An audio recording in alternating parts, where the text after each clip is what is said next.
Jack, do you want to help me water the frogs? Yes. Okay. So first we've got to fill up their water bottle.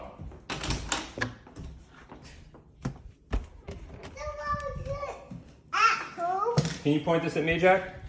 Huh? What's it?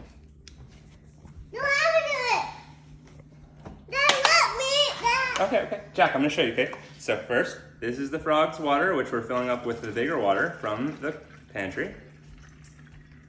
And there's a little bit left. Don't use tap water. Yes, don't use tap water because it hurts the frogs. They need What? spring water, only the finest. What? All right, we're making a video for Nadia on how to spray the frogs.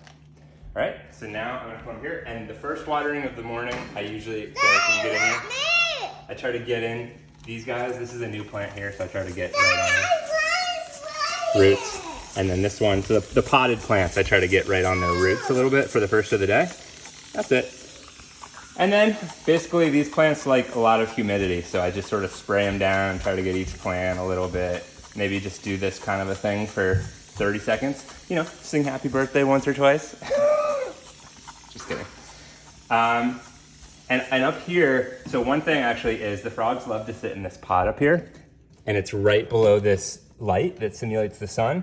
So I try to make sure that there's a lot of leaves up here sort of blocking them so they don't have the direct sunlight on them. They get a little bit of shade. And I spray those leaves generously so that they don't burn up under the light there. So just every time you walk by it, if it looks a little dry, hose it down a couple times a day.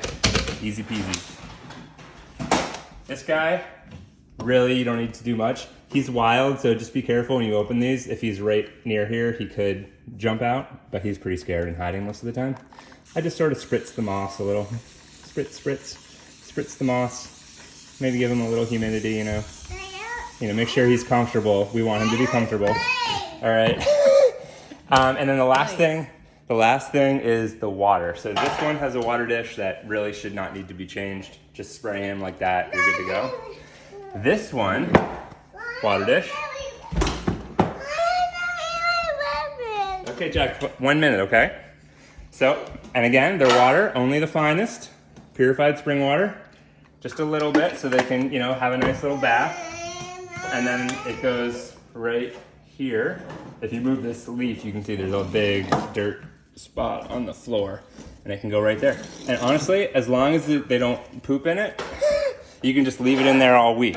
However, if you come over here and you're spraying and you see something unmistakable floating in your tub, then you can go pour it down the sink, turn on the water and drain it out and refill their water. But otherwise, you can just leave their water in there. It should be totally fine. Wait, what about the lights? Oh, yes. Okay. So at the end of the night, usually in the evening, 6, 7 o'clock, somewhere around there, we'll turn off the lights. So this one, the switch is way down here, so you actually have to turn it to take it off. So I just unscrew it a little bit, comes right off. And then this one has a little switch on the side, and you just go beep. So I usually turn them on in the morning whenever I get up, and I turn them off, 5 or 6 o'clock in the evening. Wait, what about this one? Oh yeah, same deal. I keep his light on during the day, and then in the evening, just turn it off. Now you can get started in your own frog raising.